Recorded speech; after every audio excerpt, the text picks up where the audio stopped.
lai ho gặp với nó hoaกัน xuân lên hoa sông đen chuột rê la Kopur Student Union picnic cắm phẹ run pui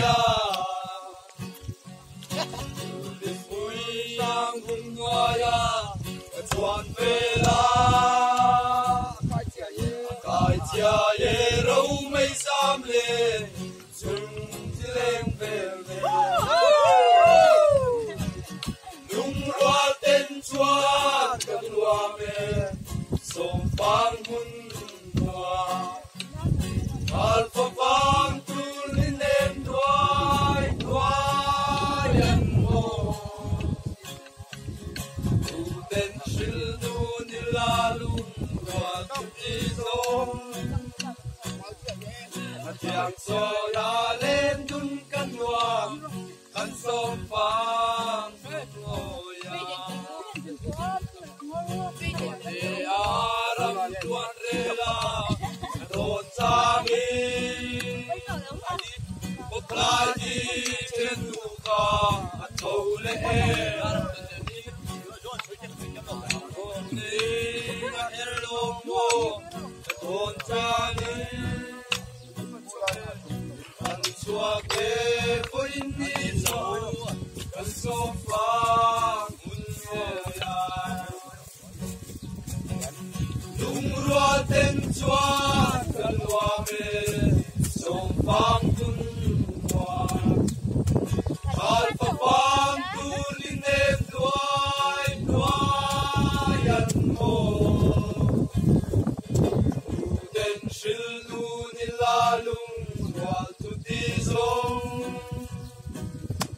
Matiang so la lên tun kan hoa kan sông phang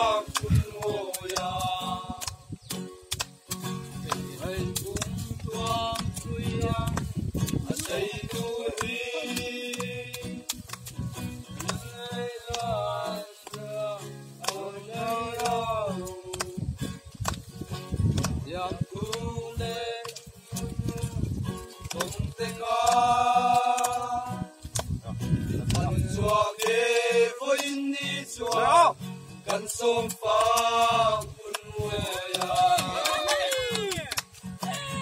lung roa tên chuan kan loa me sông phang hun hoa alpha phang tu linh em đoai đoai an mo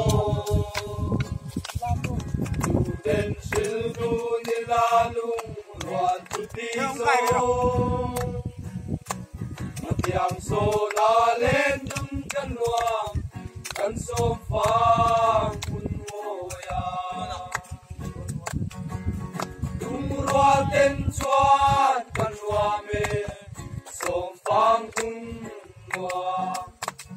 alpha phang tu nin em đoai đoai an mo tu tên sil tu ni la lung roan tu ti sông Matiang so na lên dum kan hoa kan sông phang hun hoa oh kahan ni at sakto kahan